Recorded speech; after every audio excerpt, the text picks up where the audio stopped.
Bismillahirrahmanirrahim.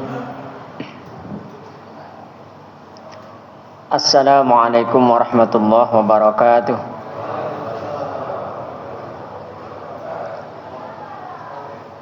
Innal hamdalillah nahmaduhu wa nasta'inuhu wa nastaghfiruhu wa nastahdi wa natubu ilaih. Wa na'udzu billahi min syururi anfusina wa min sayyiati a'malina. May yahdihillahu fala mudilla lahu wa may yudlilhu fala hadiya lahu. Asyhadu an la ilaha illallah wahdahu la syarika lahu wa asyhadu anna Muhammadan abduhu wa rasuluhu alladzi la nabiyya ba'dah. Allahumma shalli wa sallim wa barik ala Muhammad wa ala alihi wa ashabihi ajma'in, amma ba'du. Qala Allah ta'ala fil Qur'anil 'azim. A'udzu billahi minasy syaithanir rajim. La taqum fihi abada. La masjidun ussisa 'alat taqwa min awwali yaumin ahaqqu an taquma fihi rijalun yuhibbuna ay yatatahharu wallahu yuhibbul mutahhirin. Jamaah sekalian yang dirahmati Allah Subhanahu wa taala, alhamdulillah pada malam hari ini kita diberikan nikmat yang luar biasa oleh Allah untuk bisa bersama-sama melakukan amal ibadah sholat maghrib berjamaah, kemudian dilanjutkan dengan bersama-sama kita thalabul ilmi. Jadi yang thalabul ilmi itu bukan hanya mustami'nya, bukan hanya pendengar, tapi yang menyampaikan juga sekaligus thalabul ilmi. Karena pada hakikatnya adalah usikum wa nafsi bitaqwallah. Jadi mengingatkan kami sendiri sebagai seorang pribadi dan para jamaah sekalian untuk bisa bersama-sama meniti di jalan ketakwaan. Marilah kita bersama-sama awali dengan bacaan basmalah. Bismillahirrahmanirrahim. Kita niatkan i'tikaf agar berdiam diri kita di sini bernilai ibadah di sisi Allah Subhanahu wa taala. Jamaah sekalian dirahmati Allah, bulan lalu saya menyampaikan hadis yang ke-88 tentang bahwa Rasulullah Shallallahu Alaihi Wasallam itu suatu ketika setelah istinja kemudian minta 3 hal, minta 3 batu, tapi kemudian itu yang 2 batu, yang 1 adalah kotoran. Akhirnya kemudian yang 2 diterima oleh Nabi, yang 1 dibuang karena kotoran. Karena sesungguhnya kotoran itu adalah najis, dan tidak mungkin kita menghilangkan najis dengan najis. Kalau katanya jeruk makan jeruk. Kita lanjutkan hadis yang selanjutnya. Hadis ini, hadis yang ke-88 ini masih tentang larangan bagaimana kita beristinja dengan alat-alat yang kita memang tidak boleh. Hadis ini dari Abu Hurairah radhiyallahu anhu. Wa an Abi Hurairah radhiyallahu anhu qol, dari Abu Hurairah radhiyallahu anhu qala, berkata bahwasanya Rasulullah sallallahu alaihi wasallam, Nabi sallallahu alaihi wasallam, naha, beliau melarang ayyustanjia,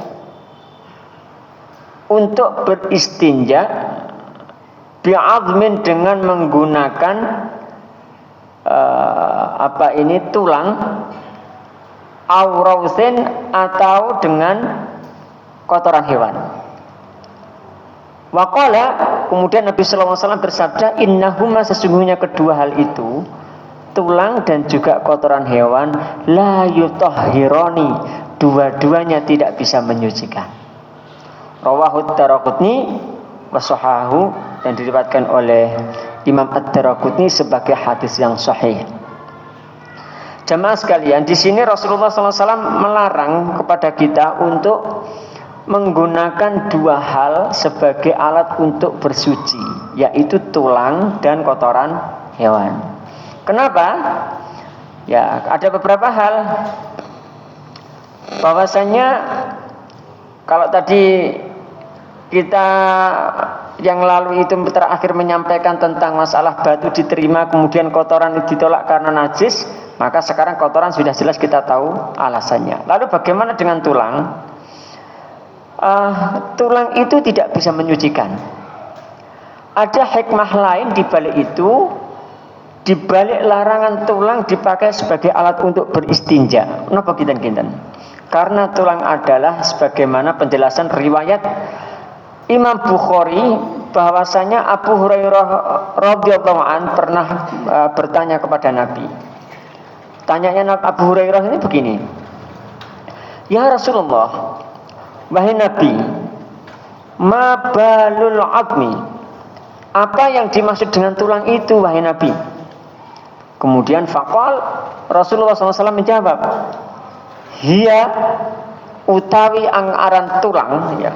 Hiya utawi kang aran admu itu, yang dimaksud dengan tulang itu adalah ta'amu, makanan ikhwanikum, saudara kalian minal jinni, dari jin. Ini salah satu hikmah kenapa di balik pelarangan tulang itu dijadikan sebagai alat untuk istinja, karena kata Nabi bahwa tulang itu makanannya jin. Sehingga jamaah sekalian, kalau rumah kita ingin dijauhkan atau tidak dihuni oleh jin, maka seyogyanya kita jangan memberi makan. Jadi kalau ada tulang-tulang di dalam rumah habis makan, seyogyanya langsung dikeluarkan dari rumah. Ya siapa tahu nanti ada kucing di luar yang lebih bisa makan, ya insya lebih bermanfaat daripada di dalam rumah. Nanti ya kalau nggak ada kucing, ya mungkin pasti akan jadi jin yang makan di dalam rumah kita. Nah kalau jin itu sudah diundang, sudah makan, enak. Besok mana mana untuk makanan mana. Akhirnya setiap malam tidur sama kita, kemudian kita dibuat malas untuk beribadah dan lain sebagainya. Larangan beristinja dengan menggunakan kotoran hewan juga tidak bisa dilakukan karena tadi sudah saya sampaikan tidak bisa dipakai untuk bersuci, namanya juga benda najis. Ini membuktikan bahwa istinja dengan beberapa batu, ya, ini dapat menyucikan dan tidak harus dilanjutkan dengan air sebenarnya. Ini ada pembahasan tersendiri. Ini Rasulullah SAW beralasan bahwa tulang dan kotoran itu tidak menyucikan, tetapi di hadis yang sebelumnya bahwa batu itu bisa mensucikan. Nah kalau istinja dengan tulang diharamkan karena makanannya jin, lalu kemudian ada yang bertanya begini, bagaimana kalau seandainya saya beristinja dengan makanan manusia? Ya lebih diharamkan. Dengan makanan jin saja tidak boleh, apalagi dengan makanan manusia. Contoh, pada saat panjenengan perjalanan mungkin di tengah padang pasir, kemudian kebelet, konco-konco ini disuruh nutupi sekelilingnya, lalu terjadi apa ki gonok batu, ono apa donat, oh nggak boleh ya, nggak bahaya itu nanti ya. Jadi tidak boleh dengan makanan manusia dipakai untuk istinja. Nah sehingga segala sesuatu sebenarnya itu yang bisa menggantikan batu ini jadi catatan.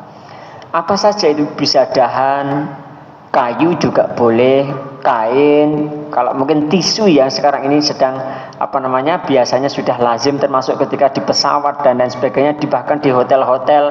Kok jangankan di hotel, di tempat perbelanjaan yang mall yang sudah modern itu juga pakai tisu. Saya suatu ketika tidak tahu, ketika sudah selesai bingung saya, loh kok pakai tisu gila kayak piye dia. Bingung ya karena jarang. Karena menurut saya ya ada afdal kita kira-kira gitu ya kalau nggak pakai air ini. Nah, ini sebenarnya tidak dilarang untuk digunakan saat istijmar atau istinja itu karena bisa mensucikan sepanjang tidak ada dalil yang melarang. Kalau tulang sudah jelas ada larangan dan kemudian kotoran hewan juga jelas ada larangan. Jamaah sekalian, ada khilafiyah di antara para ulama fuqaha di sini. Ada beberapa perbedaan. Nah, pendapat yang masyhur dari pendapat Imam Ahmad mengatakan bahwa istijmar atau istinja dengan batu itu tidak dapat menyucikan ke tempat keluarnya kotoran. Bisa menyucikan kotorannya, tapi tidak bisa mensucikan tempat keluarnya. Ini beda ya. Tidak bisa menunjukkan tempat kotornya. Ini pendapat di kalangan Imam Ahmad dan kemudian diikuti oleh para ulama-ulama yang menggunakan madhab itu. Nah ini hanya, dan beliau menyampaikan ini hanya dibolehkan untuk sholat dan sejenisnya. Dengan demikian artinya ada logika yang bisa diambil bahwa tempat keluarnya kotoran itu setelah melakukan istijmar itu hukumnya tetap najis. Tempat kotorannya tetap najis. Tapi bisa dimakfu kalau sedikit. Cuma ya saya tidak bisa bayangin ya, meskipun sedikit ya kalau pas kita lagi normal. Nah kalau kita pas lagi nggak normal, kemudian kalau sholat berjamaah dah neo ya, khawatir kayak kita baunya dan sebagainya, kan gak bahaya tadi ya. Gitu. Nah di dalam kitab Al-Insaf juga dijelaskan, ini para ulama ya, sekelompok ulama yang mayoritas ini masyhur juga mengatakan bahwa sepakat dengan pendapat Imam Ahmad. Nah, artinya bahwa tempat keluarnya kotoran itu tidak bisa suci kalau dengan hanya sekedar batu menurut beliau. Tetapi kalau menurut Syekh Abdurrahman As-Sa'di, beliau menyampaikan bahwa istijmar dengan batu itu bisa menyucikan tempat keluarnya kotoran. Tapi dengan syarat bahwa batu itu memang sudah menjadi sesuatu yang sudah dinaskan oleh Nabi Shallallahu Alaihi Wasallam. Ini pendapat yang pertama ya. Nah kemudian bagaimana kalau dengan noda-noda yang lain? Nah noda-noda yang lain itu bisa dibersihkan dengan airnya. Sekali lagi itu noda ya, bukan wujudnya dari kotoran itu sendiri. Kemudian kita melanjutkan kepada hadis yang selanjutnya. Ini tentang masalah hadis yang mungkin ada beberapa di antara kita pernah mengenal, saudara-saudara kita juga membahasnya sebagai salah satu hadis ahad ya. Hadis ahad. Hadis yang ke-89, wa an Abi Hurairah radhiyallahu anhu, dari Abu Hurairah radhiyallahu anhu qala, beliau berkata bahwasanya qala telah bersabda sapa Rasulullah sallallahu alaihi wasallam, istanzihu, sucikanlah ya, atau bersihkanlah kalian, minal bauli, dari air kencing. Fa inna, karena sesungguhnya, ammata, kebanyakan, azabil qabri, dari siksa kubur, minhu, disebabkan karena ya itu tadi, minhu itu artinya minal bauli ya. Jadi minhu minal bauli, ai minal bauli, disebabkan karena air kencing. Hadis ini rawahu ad-Daraqutni, diriwayatkan oleh Imam ad-Daraqutni. Walil Hakim, akan tetapi dari Hakim mengatakan dengan riwayat yang lain ya, aksaru azabil qabri, kebanyakan siksa kubur itu minal bauli. Jadi ini hanya perbedaan redaksional, tapi substansinya sama. Kalau tadi dikatakan yang riwayat yang sebelumnya ada Ad-Daraqutni, istanzihu minal bauli fa inna amata azabil qabri minhu. Tapi kalau dari Hakim, aksaru azabil qabri minal bauli. Wa huwa sahihul isnad, dan disahihkan dalam sanadnya. Sanadnya adalah sahih. Jamaah sekalian, ini merupakan satu kisah yang mungkin pernah kita juga mendengar. Adanya peristiwa penyiksaan pada saat Nabi itu melewati kuburan. Namun sebelum itu kami sampaikan bahwa dengan hadis ini otomatis kita diperintahkan oleh Nabi itu untuk menjaga supaya air kencing kita itu tidak mengenai pakaian dan badan. Karena sucinya seseorang di dalam melakukan sholat itu kan ada tiga ya, terkait dengan tempat, pakaian, dan badan. Jadi ini tidak boleh air kencing itu jangan sampai mengenai badan dan pakaian kita. Lalu kalau ada yang berpikir kritis begini, lah kalau mengenai tempatnya bagaimana? Ya tambah gak oleh seneni wong akeh ya. Tempat sholat malah dikencingi gitu ya, kan tidak boleh. Nah, ada yang harus dilakukan lebih utama ya. Afdol, setelah kita kencing itu maka bagaimana? Kita mencuci air kencing itu ya. Kemudian kita bersuci darinya setelah terkena ya, tempat-tempat keluar kencing kita itu agar tidak najis. Nun sewu ini biasanya kalau untuk anak-anak yang sudah balik, barangkali ini punya bapak-bapak punya putra laki-laki atau mungkin cucu laki-laki, mohon untuk diawasi kalau misalkan habis khitan itu kan biasanya masih ada, tidak tahu kalau teknologi yang sekarang teknologi laser ya. Kalau zaman saya dulu kan yang dicepet sampai sakit itu kan itu. Kemudian dipotong tidak karu-karuan itu. Kemudian kan dibalut itu. Nah ternyata itu setelah kita buang air kecil itu muncrat kemana-mana. Nah itu yang berbahaya. Nah lalu bagaimana kalau tidak khitan? Sama aja. Apalagi kalau posisinya berdiri. Makanya kita disunahkan untuk tidak berdiri tapi sambil jongkok ya. Sambil jongkok. Kemudian ini sebenarnya hadis ini menyatakan bahwasanya kewajiban untuk menghilangkan najis itu pada saat mau sholat, tidak untuk yang lain. Lalu bagaimana kalau yang lainnya? Artinya tidak dalam rangka sholat, bagaimana menghilangkan najis? Ya boleh-boleh saja, bahkan itu afdal. Karena sekali lagi saya menyampaikan sebaik-baik di antara kita adalah orang yang bisa mendawamkan wudhu. Jadi batal wudhu. Ya siap-siap barangkali suatu saat kita pas sudah azan datang ke masjid tiba-tiba sholat ya. Itu tiba-tiba langsung sudah sholat kita langsung bergabung, tidak perlu mengambil air wudhu ya. Tapi kalau kita masih belum jelas ini najis atau tidak kan otomatis harus mencari air dulu untuk bersuci. Jadi artinya yang diprioritaskan hadis ini adalah bagi orang-orang yang mau sholat. Kenapa? Karena kalau sholat kita masih ada najis, maka sholatnya menjadi tidak sah. Nah, kemudian sehingga taharah itu merupakan salah satu syarat sahnya sholat. Jelas itu ya. Jadi kalau tidak suci maka sholatnya tidak sah. Jamaah sekalian, ini yang tadi saya katakan ada satu kisah ya, bahwa kebanyakan siksa kubur itu ternyata kebanyakan disebabkan kurang hati-hatinya terhadap air kencing. Di dalam salah satu kitab As-Sahihain itu disebutkan suatu ketika Nabi SAW itu melintasi dua kuburan. Kemudian beliau bersabda begini, innahuma, sesungguhnya mereka berdua, yu'adzibani, dua-duanya ini sedang disiksa. Wa ma yu'adzibani, dan tidaklah mereka berdua ini disiksa bikabirin, dengan dosa besar. Jadi Nabi itu melewati dua kuburan itu menerangkan bahwa dua penghuni kubur ini disiksa, tapi disiksa bukan karena dosa besar.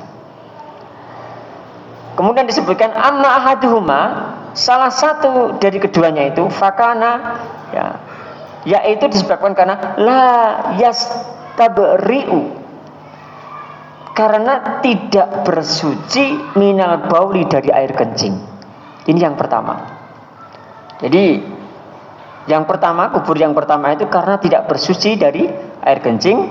Lalu yang kedua, wa ammal akharu, yang lain lagi, yang satunya lagi, fakana yamshi. Nah ini hati-hati ini. Fakana yamshi bin namimah, karena suka melakukan namimah, adu domba. Jemaah sekalian, hadis ini menerangkan siksa kubur yang menimpa dua orang penghuni kubur tadi itu, yang satu disebabkan karena tidak bersuci atau tidak sempurna kesuciannya pada saat kencing, yang satu lagi adalah disebabkan karena yamshi bin namimah, suka dengan adu domba. Nah, ini ada juga satu riwayat dari Aisyah yang menegaskan adanya siksa kubur ya. Ini kalau masih ada teman-teman kita yang mengatakan ini hadis ahad. Jadi ada loh sebagian di antara saudara kita itu yang tidak percaya dengan hadis ahad itu, termasuk siksa kubur itu mereka tidak percaya. Nah ini hadis dari Aisyah mengatakan, aku bertanya kepada Nabi mengenai siksa kubur itu, kemudian beliau bersabda, na'am, ya Aisyah, adzabul qabri haq, bahwa siksa kubur itu adalah sesuatu yang benar, sesuatu yang hak ya, benar adanya. Ini dalam hal madhab ahlu sunnah wal jamaah mengatakan bahwa siksa kubur itu juga mengenai roh dan tubuhnya sekaligus, jasad sekaligus. Syekhul Islam Al-Imam Ibnu Taimiyah mengatakan bahwa sebagaimana kesepakatan para ulama ahli sunnah juga mengatakan bahwa siksa ataupun nikmat kubur itu dirasakan oleh roh kita dan juga dirasakan oleh jasad kita. Maka berhati-hatilah akan dengan datangnya siksa kubur ini, karena bahwa kubur itu merupakan jendela akhirat. Jadi alam kubur itu merupakan fase pertama dari fase alam akhirat. Ya, kubur itu bisa jadi taman-taman di antara taman surga, tapi juga bisa satu lubang di antara lubang-lubang yang ada di neraka. Maka tinggal kita pilih yang mana, mau jadi taman atau mau jadi lubang. Tapi yang jelas tidak bisa taman yang berlubang-lubang. Ya, seperti kalau sekarang kan ada ya taman-taman yang ada di pusat kota itu kan ada lubangnya, tidak bisa ya, karena tidak bisa bercampur antara surga dan neraka gitu ya. Nah, kemudian Syekhul Islam Al-Imam Ibnu Taimiyah juga mengatakan yang sahih adalah boleh menyentuh najis. Ya, boleh menyentuh najis karena suatu keperluan jika badan dan pakaiannya orang yang menyentuhnya ini suci pada saat hendak sholat. Jadi kalau misalkan ada barang yang najis di situ, maka boleh kita menyentuhnya, boleh, karena ada sesuatu yang penting, urgent. Kalau tidak kita sentuh, dikhawatirkan barang tersebut itu akan mengenai orang lain sehingga orang tersebut jadi najis juga. Itu dibolehkan. Meskipun itu kemudian akhirnya tidak makruh, diriwayatkan dari riwayat yang paling sahih disebutkan dalam ada dua riwayat dan merupakan pendapat dari jumhur atau mayoritas ulama fuqaha para ahli fikih. Jadi beliau mengatakan juga bahwa ada satu hadis Nabi, sesungguhnya ia tidak bersuci dari air kencingnya, yaitu istibra', mensucikan hanya terjadi dari air kencingnya sendiri. Jadi kalau dari air kencingnya sendiri itu tidak boleh. Tetapi kalau misalkan ada benda di situ yang najis, maka boleh kita mengambilnya kemudian untuk dibuang ke tempat yang lain. Nah, karena apa? Karena bisa jadi orang yang kencing tadi itu kalau tidak mensucikan dirinya, maka dia termasuk kategori orang yang meremehkan tentang najis. Jadi sebenarnya hukum yang membolehkan memegang najis itu tidak berlaku untuk istinja. Karena istinja itu bagi personal, bagi diri kita sendiri, bukan untuk yang lainnya. Jamaah sekalian, yang selanjutnya adalah saya menyampaikan satu hadis dhaif ya. Hadis dhaif, kenapa dhaif ini? Karena ada sanad yang tidak dikenal ya.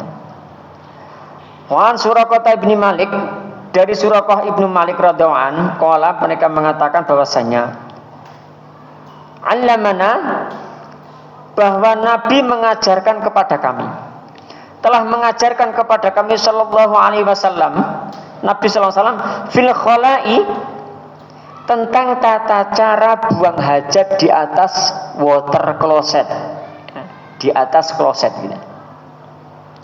Maka bagaimana caranya? An-naqa'uda, hendaknya duduk, alal yusra, di atas kaki kiri, wa nansiba, dan menegakkan al-yumna, kaki kanannya. Ini hadis ini sebenarnya dhaif ya. Ini diriwayatkan oleh Al-Baihaqi dengan sanad yang dhaif ya. Tapi hadis ini nanti bisa diambil hikmahnya. Yakni bagaimana fil khala', di dalam buang hajat itu, an-naq'uda 'alal yusra, yaitu duduk di atas kaki kiri, wa nansibal yumna, akan tetapi kaki kanannya tegak. Bisa membayangkan nggih? Tidak perlu dipraktekkan di sini karena nanti bisa berabe nanti. Nanti saja di rumah. Nanti jadi rame nanti ya. Nah, ini hadis ini meskipun dhaif ya, yang sebenarnya dhaif itu tidak bisa digunakan sebagai hujah ya. Kalau menurut ahli sunnah sepakat ya. Hadis dhaif itu memang tidak bisa dipakai sebagai hujah. Tapi makna dari hadis ini tetap bisa digunakan, jamaah sekalian. Tetap bisa digunakan. Imam An-Nawawi juga mengatakan di dalam kitab Takhlis, di dalam kitab Talkhisnya, beliau mengatakan Hadis ini diriwayatkan dari At-Tabari dan juga Al-Baihaqi melalui seorang laki-laki dari Bani Mudrij yang diriwayatkan dari ayahnya. Ada seseorang yang tidak dikenal. Nah ini ya. Kami tidak mengetahui perawi hadis di atas selain orang yang dikenal. Sehingga bahkan juga ada yang mengatakan, salah satunya adalah Ibnu Rif'ah, menduga ini diriwayatkan oleh Anas bin Malik. Nah, jamaah sekalian, hadis ini menerangkan bahwa kita disunahkan menegakkan kaki kanan dan juga kita menahan kaki kiri pada saat kita berlangsung buang air besar. Sekali lagi, hadisnya dhaif tidak bisa dipakai hujah, tapi maknanya tetap bisa kita amalkan. Nah, menurut ulama, ini justru ya, kalau saya bicara ulama itu sebenarnya bukan hanya ulama macam-macam ya, ada ulama fikih, ada ulama biologi, ada ulama astronomi, ada ulama bangunan dan sebagainya. Orang ulama itu hukum arti dasarnya adalah para ahli ilmu. Nah, menurut para ulama tentang para ulama fisiologi dan anatomi, ya, cara dengan demikian tadi itu yang kata Nabi itu adalah kita menegakkan kaki kanan dan duduk di atas kaki kiri, itu ternyata memudahkan keluarnya kotoran, memudahkan keluarnya tinja kita. Mungkin nanti barangkali ada yang mulai sembelit, biasanya kekurangan buah, kekurangan air, dicoba. Kalau tidak sembelit bagaimana? Ya tidak apa-apa, dicoba. Ya, yang jelas tidak perlu laporan, itu saja ya. Syariat Nabi SAW, jamaah sekalian, syariat Nabi itu mengusung bentuk kemaslahatan. Ini yang perlu kita fahami bersama. Dan melarang segala bentuk kemudaratan. Sampai hal yang kecil-kecil itu ya. Bahkan diterangkan secara jelas oleh beliau. Sampai masuk WC, tata caranya itu dijelaskan. Ini karena Nabi itu saking, ya Allah subhanallah ya, mencintai umatnya agar maslahat tidak ada mudarat yang menimpanya. Jadi sebenarnya kita ini dididik oleh Nabi agar jadi orang yang sehat. Maka sekarang ini kalau banyak penyakit itu menurut para ahli ilmu herba itu yang diperiksa dulu itu adalah usus, kolonnya. Maka ada istilah yang namanya colon cleansing. Colon cleansing itu membersihkan usus. Dia ada salah satu ustadz namanya Ustadz Anwar ya. Beliau itu di klinik Asyifa yang ada di Driorejo. Di sana terkenal dengan yang masya Allah, bukan bekam, satunya lagi yang pakai darah kemudian diambil fasdu, iya, terkenal dengan fasdu. Tapi juga ada macam-macam. Di sana ada colon cleansing. Sekitar 1 tahun yang lalu saya mengantarkan teman saya, 1 kali colon cleansing itu 300. Tapi itu bagus. Jamaah sekalian, sesungguhnya usus kita itu penting karena di dalam dinding usus itu fungsinya adalah absorpsi terhadap sari-sari makanan. Sehingga kalau kita itu sudah minum obat kemudian kok tidak sembuh-sembuh, itu ada 2 kemungkinan. Yang pertama itu mungkin obatnya tidak cocok, atau yang kedua itu obatnya cocok tapi penyerapannya kurang. Karena usus kita ini sudah mengerak, dinding-dinding ususnya ini sudah keraknya banyak. Yang kita sejak dari kecil apa-apa kan melebu. Asin, manis, pahit, legi, semuanya masuk semuanya. Jadi tidak jelasnya. Ini salah seorang pakar fisiologis ya, Dr. Muhammad Ali Albar juga mengatakan buang hajat dengan cara yang ditunjukkan Nabi itu ternyata lebih mudah. Selanjutnya ada lagi hadis dhaif ya. Ini tentang, mohon maaf, setelah kita buang air kecil. Wa an Aisyah bin Yazdad, dari Isa ibnu Yazdad, au Asdad an abihi, atau Asdad dari ayahnya radhiyallahu anhu. Qala, beliau pernah mengatakan, qala, bersabda sapa Rasulullah sallallahu alaihi wasallam, idza bala yentosiro, bala itu artinya adalah setelah kencing, ahadukum, salah satu di antara kalian, falyantur itu artinya adalah hendaknya mengurut. Zakarahu apa iku kemaluannya salah samarrat dengan 3 kali urutan.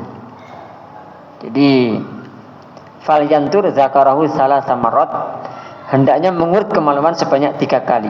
Rawahu Ibnu Majah bisanadid dhaif, ini juga hadis dhaif. Jamaah sekarang kenapa kok hadis ini dhaif? Ini karena ada beberapa kumpulan yang riwayatnya mursal sebenarnya. Meriwayatkan hadis ini dari Isa bin Yazdad dari ayahnya, tetapi salah satu ulama hadis di sini mengatakan Isa dan ayahnya ini tidak dikenal. Tidak masalah. Yang jelas ada beberapa i'tibar yang bisa kita ambil. Jadi yang pertama adalah bahwa mengurut kemaluan ini untuk laki-laki ya. Karena secara fisiologis memang yang bisa diurut itu yang laki-laki. Itu untuk membuang sisa kencing yang ada di kemaluan. Mohon maaf, biasanya kalau sudah berusia, maksudnya sudah ya mungkin 30 ke atas ya.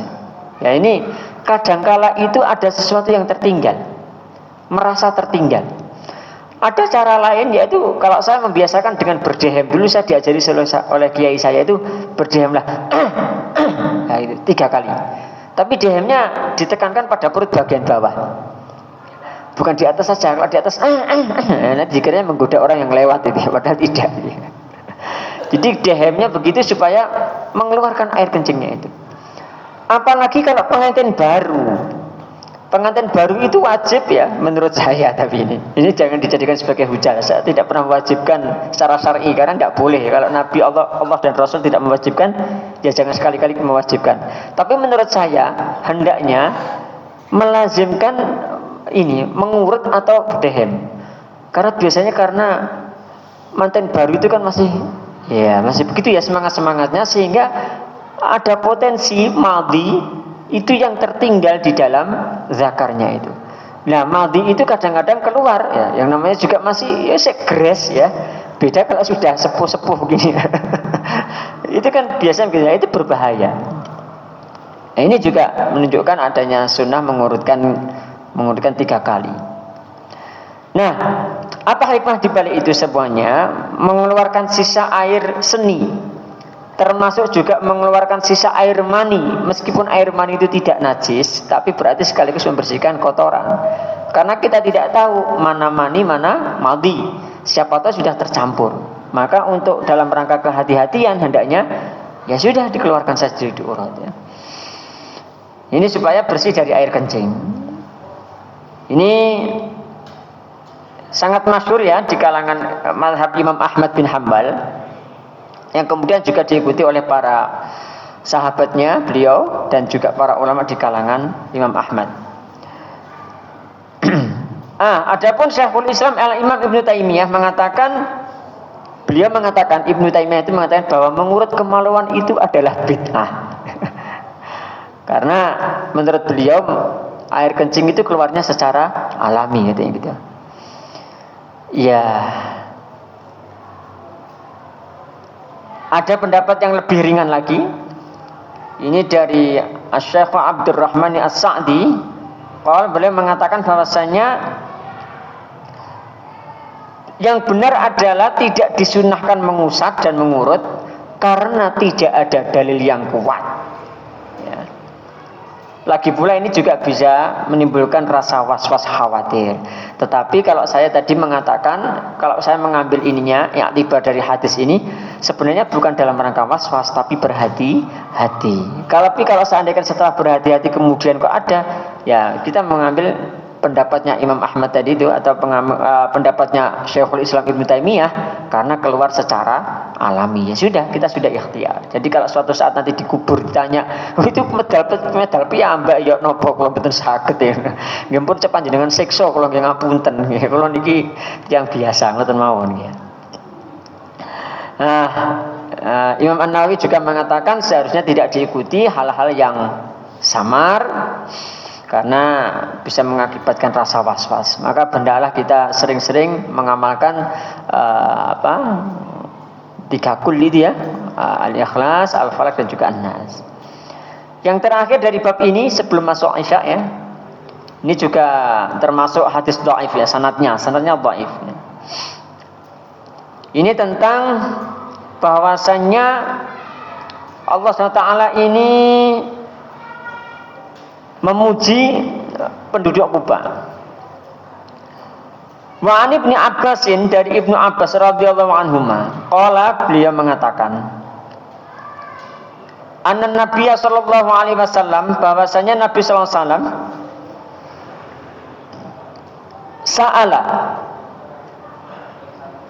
pernah bertanya, ahla Quba'in, kepada penduduk Quba, faqala, kemudian beliau bersabda, innallaha, sesungguhnya Allah itu yunshi alaikum, memuji kalian. Kemudian setelah Nabi bersabda begitu, faqalu, mereka berkata begini, inna nutbi'ul hijarah, inna nutbi'ul hijarah al-ma', kami menyertakan air saat bersuci dengan batu. Jadi bersuci tidak hanya dengan batu tapi juga dengan air. Rawahul Bazzar bisanadin dhaif, diriwayatkan oleh Bazzar tetapi dengan sanad yang dhaif. Yang ini ditengarai wa asluhu fi Abi Dawud, asalnya dari Abu Dawud. Tapi kemudian hadis ini ternyata wasahahahu, disahihkan oleh siapa? Ibnu Khuzaimah. Jadi Ibnu Khuzaimah mengatakan bahwa hadis ini sahih min hadisi Abi Hurairah, dari Abu Hurairah radhiyallahu anhu. Cuman hadis yang dimaksud oleh Abu Hurairah ini ya, itu ternyata tidak menyertakan al-hijarah. Jadi kalau tadi katanya adalah inna nutbi'ul hijaratal ma', menyertakan batu dengan air, tapi itu adalah dhaif. Tapi yang disahihkan oleh Ibnu Khuzaimah dari Abu Hurairah itu tanpa adanya hijarah, tanpa adanya batu. Jamaah sekalian dirahmati Allah SWT,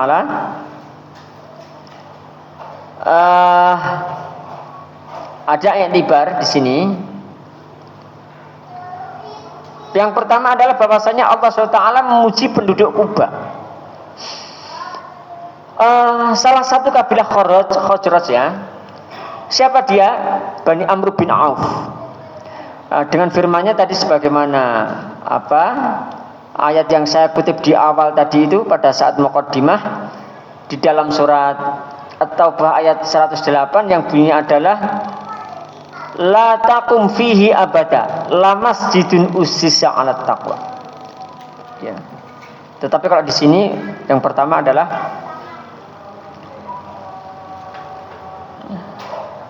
kita sudah masuk belum ya? Sampai dit ya. Sampai dit nanti kita break sebentar. Di dalamnya ada orang-orang yang ingin membersihkan diri dan Allah menyukai orang-orang yang bersih. Ini dalam surat At-Taubah ya. Bahwasanya Allah itu menyukai orang-orang yang bersih. Lalu Nabi SAW menanyakan kepada mereka sebab mereka dipuji Allah. Mereka pun menjawab, kami menyertakan air pada saat bersuci dengan batu.